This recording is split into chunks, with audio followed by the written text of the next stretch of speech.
Cookie Seekers, I'm Nick. If you've been following our little breadcrumbs around social media, you would have seen that I'm currently a little bit obsessed with small form factor PCs. It seems as though ASRock was watching what we were doing and they decided to send us a care package filled with some mini ITX goodness. If you haven't subscribed yet, make sure you hit that button right now and turn on that little bell to receive notifications. We upload basically every single day of the week, so do yourself a big old favor and make sure that you're subscribed. I think this might be our last Motherboard Monday for the year, and with that said, we're taking an up close and personal look at ASRock's best AM4 mini ITX motherboard, the Fatal1ty X470 Gaming-ITX AC.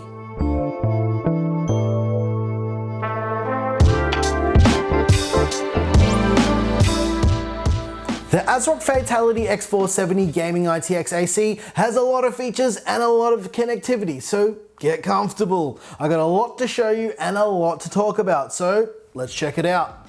Motherboard Mondays, what's it gonna be? Today we're checking out the ASRock Fatal1ty X470 Gaming-ITX AC. Let's get it out of the box and see what we've got inside. Let's get that motherboard off to the side and let's have a look at the little doodahs that come with it. First off, we've got the I/O shield. It is red and black and very, very stylish. Next up, we've got some SATA cables so you can plug in all of your drives. Pretty standard stuff for every single motherboard. Yep, that's right. What do we got next? We have... Ooh, what is this? Ah, it is the Wi-Fi antenna. That's right, because this motherboard has built-in Wi-Fi. Very cool feature and very nice for an ITX board. What's next? Ew, it's an M.2 screw. Yes! This screw is way too excited and just wants to get out of the frame. Okay, what have we got next? We have the software setup guide. It's basically a manual that explains how to set up all of the software. Exactly as it is named. Alright, next up we have, let's give it a little bit of a shake first. It's the quick installation guide. Kinda like the software guide, except it is for the hardware, not the software. Next up we've got this lovely Fatal1ty postcard. If you guys want me to post you this postcard, drop your address down in the comments. Actually, don't do that because that would be annoying and weird. Okay, last up is this circular disc type of object that contains all of the things to make this motherboard work, I think. I don't know. Of course, it's a CD or a DVD, whatever. You guys know what it is. Alright, let's get the board out of the package and take a much, much closer look.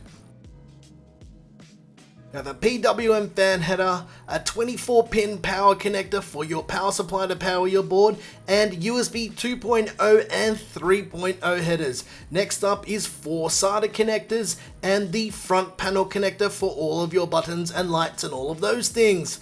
Next up we have the Pcie slot. It's a 16-time slot, it's a full size and it only has one of them. That's right, one PCIe slot. Next up is the 8-pin CPU power, and as you can see, it's got more than adequate cooling for the digital VRMs. Next up, we've got an addressable RGB header, an analog RGB header for those legacy type of RGB things, and a CPU fan header. And hiding next to the RAM slots is an additional PWM fan header. We've got a standard AM4 socket with this standing mounting system for all of the coolers that you would possibly ever want to install, and we also have 2 DDR4 RAM slots that run in dual channel. And yes, this board will work with your RGB RAM. And believe it or not, we get asked that a fair bit. And a rear M.2 slot which supports PCIe and SATA M.2 drives. Very, very nice stuff. We have the Wi-Fi antenna connectors, we have the onboard audio which also includes optical audio, which is very awesome for mini ITX, gigabit Ethernet, USB 3.0, we've got USB 3.1 Gen 2, USB-C and USB-A, we've got HDMI, DisplayPort, a PS2 port and 2 USB 2.0 ports.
As far as AM4 mini ITX boards go, the ASRock Fatal1ty X470 Gaming-ITX AC sits somewhere around the higher tiered boards.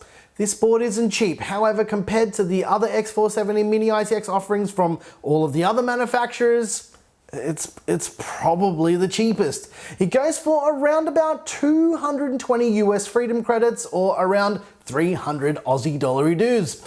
Even though the price is higher than most full-size X470 boards, you have to remember, if you're building an ITX system, you have to pay to play. Mini ITX hardware is always more expensive. Smaller doesn't always equal cheaper. If you're interested in grabbing one of these boards, there is a link down in the description. Like I mentioned before, they're going for around about 220 US dollars on Amazon right now. If you like this video, please like and subscribe. If you didn't like this video, you know what to do. Tell us what you hated about it. Once again, thank you so very much for watching. I'm your boy Nick with Gear Seekers. You peek, we seek, and it is probably around midnight, and I wanted to get this video out nice and early, so yeah, I thought I'd smash it out for you guys because I miss doing Motherboard Mondays. And also Claire's asleep, so yeah, she can't be funny in the background. Sorry guys.